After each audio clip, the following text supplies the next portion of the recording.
ಸ್ನೇಹಿತರೆ, ನಂಬಿಕೆ ನೆಟ್ವರ್ಕ್ಗೆ ನಿಮಗೆಲ್ಲ ಮತ್ತೆ ಸ್ವಾಗತ. ಪ್ರತಿಯೊಬ್ಬ ಗೃಹಿಣಿ ತನ್ನ ಗಂಡ ಕೈತುಂಬ ಸಂಪಾದನೆ ಮಾಡಲಿ, ನಮ್ಮ ಮನೆ ವೃದ್ಧಿಯಾಗಲಿ, ನಮಗೆ ಯಾವುದೇ ಕುಂದು ಕೊರತೆಗಳು ಬಾರದಿರಲಿ ಅಂತ ಬಯಸ್ತಾಳೆ. ಅದಕ್ಕೆ ನಾನಾ ರೀತಿಯ ಹರಕೆ ಕಟ್ಕೋತಾಳೆ, ವ್ರತಗಳನ್ನು ಮಾಡ್ತಾಳೆ, ದೇವಸ್ಥಾನ ಸುತ್ತಾಳೆ, ಜ್ಯೋತಿಷ್ಯ ಕೇಳ್ತಾಳೆ. ಶತಾಯಗತಾಯ ಆರ್ಥಿಕ ತಾಪತ್ರಯಗಳಿಂದ ಹೊರಬಂದು ಬಿಡಬೇಕು ಅನ್ನೋದು ಆಕೆಯ ನ್ಯಾಯಯುತ ಬೇಡಿಕೆ. ಅದು ಅವಳ ಅಧಿಕಾರ ಕೂಡ. ಯಾಕಂದರೆ ಸಂಸಾರವನ್ನು ತೂಗಿಸಿಕೊಂಡು ಹೋಗೋದರಲ್ಲಿ ಗಂಡನಿಗಿಂತ ಹೆಂಡತಿಯದು ಒಂದು ಕೈ ಮೇಲು. ಈಗ ಕಾಲ ಬದಲಾಗಿದ್ದರೂ ಗೃಹಿಣಿಯ ಜವಾಬ್ದಾರಿಗಳು, ಆಕೆಯ ಮೇಲಿನ ಕೌಟುಂಬಿಕ ಆರ್ಥಿಕ ಒತ್ತಡಗಳು ಕಡಿಮೆಯೇನಾಗಿಲ್ಲ. ಬೀದಿ ಬದಿಯ ತರಕಾರಿ ವ್ಯಾಪಾರಸ್ಥರಿಂದ ಹಿಡಿದು ಬಟ್ಟೆ ಅಂಗಡಿಯ ಮಾಲೀಕನಿಂದ ಹಿಡಿದು ಚಿನ್ನದ ಅಂಗಡಿಯ ಶೇಟುವಿನ ತನಕ ದಬಾಯಿಸಿ ಚೌಕಾಶಿ ಮಾಡಿ ಗೋಳಾಡಿ ತನಗೆ ತೃಪ್ತಿಯಾಗುವವರೆಗಿನ ದರ ಬರುವವರೆಗೂ ಬಾರ್ಗೇನ್ ಮಾಡ್ತಾಳೆ. 2 ರೂಪಾಯಿ ಉಳಿತಾಯವಾದರೂ ತನ್ನ ಸಂಸಾರಕ್ಕಾದಿತ್ತು ಅನ್ನುವ ಮಾತೃ ಹೃದಯ ಅವಳದ್ದು. ಆದರೆ ಇಷ್ಟೊಂದು ಹರಸಾಹಸ ಮಾಡುವ ಗೃಹಿಣಿ ತನಗೇ ಗೊತ್ತಿಲ್ಲದೆ ಮಾಡುವ ತಪ್ಪುಗಳಿಂದ ಹಣದ ಕೊರತೆಗೆ ತುತ್ತಾಗ್ತಾಳೆ. ಉಳಿಸೋದು 3 ರೂಪಾಯಿ ಆದರೆ ಕೈ ತಪ್ಪಿ ಹೋಗೋದು 6 ರೂಪಾಯಿ. ಇಂಥ ಪರಿಸ್ಥಿತಿಯಲ್ಲಿ ನಾನು ಕೊಡುವ ಕೆಲವು ಸಲಹೆಗಳನ್ನು ಅನುಸರಿಸಿದರೆ ಈ ರೀತಿಯ ಹಣದ ಮುಗ್ಗಟ್ಟಿನಿಂದ ಹೊರಬರಬಹುದು. ಜೊತೆಗೆ ಪರೋಕ್ಷವಾಗಿ ತನ್ನ ಪತಿಯ ಸಂಪಾದನೆಯ ವೃದ್ಧಿಯಲ್ಲಿ ಕೈ ಜೋಡಿಸಬಹುದು. ಅದು ಏನು ಅನ್ನೋದನ್ನು ಹೇಳೋದಕ್ಕೂ ಮುಂಚೆ ನೀವಿನ್ನೂ ನಮ್ಮ ನಂಬಿಕೆ ನೆಟ್ವರ್ಕ್ಗೆ ಸಬ್ಸ್ಕ್ರೈಬ್ ಆಗದೇ ಇದ್ದರೆ ಇವಾಗಲೇ ಆಗಿ, ಮತ್ತೆ ಮುಂಬರುವ ನಮ್ಮ ವಿಡಿಯೋಗಳ ನೋಟಿಫಿಕೇಷನ್ಗಾಗಿ ಬೆಲ್ ಐಕಾನನ್ನು ಪ್ರೆಸ್ ಮಾಡಿ. ಸ್ನೇಹಿತರೆ, ನಮ್ಮ ಮಹಿಳೆಯರಿಗೆ ಒಂದು ಅಭ್ಯಾಸ ಇರುತ್ತೆ. ಈ ಸೇಫ್ಟಿ ಪಿನ್ನನ್ನು ತಮ್ಮ ತಾಳಿಯ ಸರಕ್ಕೆ ಸಿಕ್ಕಾಕಿಸಿಕೊಳ್ಳೋದು. ಯಾವಾಗ ತಿಂದ ಆಹಾರ ಹಲ್ಲುಗಳ ಮಧ್ಯೆ ಸಿಕ್ಕಾಕೊಳ್ಳುತ್ತೋ ಆಗ ಆ ಪಿನ್ನನ್ನು ತೆಗೆದು 2 ಹಲ್ಲುಗಳ ಮಧ್ಯೆ ಇರುವ ಆಹಾರವನ್ನು ತೆಗೆದು ಬಾಯಿಂದ ಉಗಿದು ಬಿಡೋದು.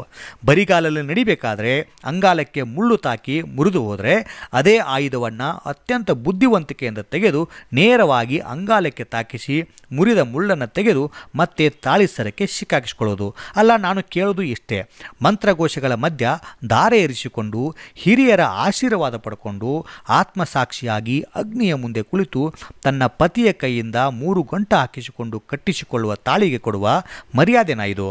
ಯಾವ ಧರ್ಮದಲ್ಲಿ ಯಾವ ಸಂಪ್ರದಾಯವಿದೆಯೋ ನಾ ಕಾಣೆ, ಆದರೆ ನಮ್ಮ ಸನಾತನ ಧರ್ಮದಲ್ಲಿ ತಾಳಿಗೆ ತುಂಬಾ ಮಹತ್ವವಿದೆ.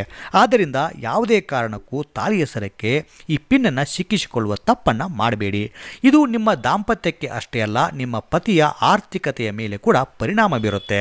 ಗೃಹಿಣಿಯ ಕತ್ತಲಿಯ ತಾಳಿ ನೋಡಿದರೆ ದಾರಿಯಲ್ಲಿ ಹೋಗುವ ಪುಂಡ ಕೂಡ ತಲೆ ತಗ್ಗಿಸ್ತಾನೆ.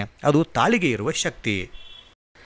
ಇನ್ನು 2ನೇದು, ಯಾವಾಗಲೂ ಮನೆಯಿಂದ ಹೊರಕ್ಕೆ ಕೆಲಸಕ್ಕೆ ಅಥವಾ ವ್ಯಾಪಾರಕ್ಕೆ ಅಥವಾ ಎಂಥದೇ ಶುಭ ಕಾರ್ಯಕ್ಕೆ ಪತಿ ಹೊರಗೆ ಹೋಗಬೇಕಾದ್ರೆ ತನ್ನ ಪತ್ನಿಯ ಕೈಯಿಂದ 1 ಲೋಟ ನೀರನ್ನು ಕುಡಿದು ಹೋಗಬೇಕು. ಇದು ತುಂಬ ಮುಖ್ಯ. ಯಾರಾದರೂ ನೆಂಟರು ಮನೆಗೆ ಹೋದರೂ ಕೂಡ ಮೊದಲು ನೀರು ಕೊಡ್ತಾರೆ. ಅದು ಕೇವಲ ಬಾಯಾರಿಕೆಗೆ ಅಷ್ಟೇ ಅಲ್ಲ, ಇಬ್ಬರ ಮಧ್ಯದ ಬಾಂಧವ್ಯವನ್ನು ನೀರು ಗಟ್ಟಿಗೊಳಿಸುತ್ತೆ.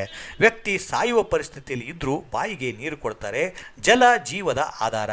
ಅಂಥ ಜಲವನ್ನು ಮನೆಯ ಗೃಹಿಣಿಯ ಕೈಯಿಂದ ಮನೆಯಿಂದ ಹೊರಡುವಾಗ ಕುಡಿದು ಹೋದರೆ ಆವತ್ತು ಆ ವ್ಯಕ್ತಿಗೆ ಯಾವಾಗಲೂ ಯಶಸ್ಸು ಸಿಗುತ್ತೆ, ಲಾಭ ಒದಗಿ ಬರುತ್ತೆ.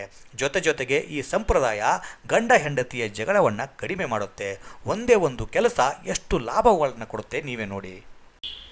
ಇನ್ನು 3ನೇದು, ಈಗಿನ ಕಾಲಘಟ್ಟದಲ್ಲಿ ಪತಿಯನ್ನ ಹೆಸರಿನಿಂದ ಕರೆಯುವುದು ಸರ್ವೇ ಸಾಮಾನ್ಯ. ಅದು ತಪ್ಪಲ್ಲ.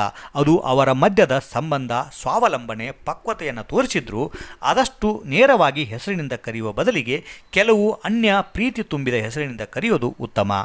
ಏನು ಅಂದರೆ ಏನ್ರಿ ಅಂತೆಲ್ಲ ಮೊದಲು ಕರೀತಾ ಇದ್ರು, ಈಗಲೂ ಕೂಡ ಕರೀತಾರೆ. ಪ್ರಮಾಣ ಕಡಿಮೆಯಾಗಿದೆ ಅಷ್ಟೇ. ಪತಿಯ ಹೆಸರಿನ ಬದಲಿಗೆ ಕೆಲವು ತಮಗೆ ಇಷ್ಟವಾಗುವ ಹೆಸರುಗಳಿಂದ ಕರೆದರೆ ಸಂಬಂಧಗಳ ಜೊತೆಗೆ ಜೀವನದ ಯಶಸ್ಸಿಗೂ ಇದು ಪರೋಕ್ಷವಾಗಿ ಸಹಾಯ ಮಾಡುತ್ತೆ. ಆ ಪರಮೇಶ್ವರನನ್ನು ತಾಯಿ ಪಾರ್ವತಿ ಸ್ವಾಮಿ ಅಂತ ಸಂಬೋಧಿಸಬೇಕಾದ್ರೆ ಇಲ್ಲಿ ಯಾವ ತಪ್ಪು ಇಲ್ಲ. ಸಾಧ್ಯವಾದರೆ ಅನುಸರಿಸಿ ಅಂತ ಹೇಳ್ತೀನಿ. ಸ್ನೇಹಿತರೆ, ಈ 3 ಸಂಗತಿಗಳು ತುಂಬಾ ಸಾಮಾನ್ಯ ಅನಿಸಿದರೂ ಕೂಡ ಇವು ನಮ್ಮ ಜೀವನದಲ್ಲಿ ಬೀರುವ ಪರಿಣಾಮಗಳು ಅಸಾಮಾನ್ಯ. ನಮ್ಮ ಆರ್ಥಿಕತೆ, ಕೌಟುಂಬಿಕ ಸೌಖ್ಯ, ವೈವಾಹಿಕ ಸಂಬಂಧ ಇನ್ನಷ್ಟು ಗಟ್ಟಿಗೊಳ್ಳಬೇಕು ಅಂದರೆ ಇಂಥ ಕೆಲವು ದೈನಂದಿನ ಪಾಲನೆಗಳನ್ನು ನಾವು ಪಾಲಿಸಬೇಕು. ಪೂರ್ವಜರು ಕಾರಣ ಇಲ್ಲದೆ ಯಾವುದನ್ನು ಕೂಡ ರೂಢಿಗೆ ತಂದಿಲ್ಲ. ಎಲ್ಲದಕ್ಕೂ ಒಂದೊಂದು ಮುಖ್ಯ ಕಾರಣಗಳಿವೆ. ನಮಗೆ ಕೆಲವು ಗೊತ್ತು, ಇನ್ನು ಕೆಲವು ಗೊತ್ತಿಲ್ಲ. ಅದೇ ಕಾರಣಕ್ಕೆ ಈ ಗೊಂದಲ. ಒಟ್ಟಿನಲ್ಲಿ ಇವತ್ತಿನ ವಿಡಿಯೋ ನಿಮಗೆ ಇಷ್ಟ ಆಗಿದೆ ಅಂದ್ಕೊಂಡಿದ್ದೀನಿ. ಮತ್ತೆ ಮುಂದಿನ ವಿಡಿಯೋದಲ್ಲಿ ಮತ್ತೊಂದು ವಿಶೇಷದೊಂದಿಗೆ ನಿಮ್ಮನ್ನು ಭೇಟಿ ಆಗ್ತೀನಿ. ನಮಸ್ಕಾರ. ಸಬ್ಸ್ಕ್ರೈಬ್ ಮಾಡೋದನ್ನು ಮರಿಬೇಡಿ.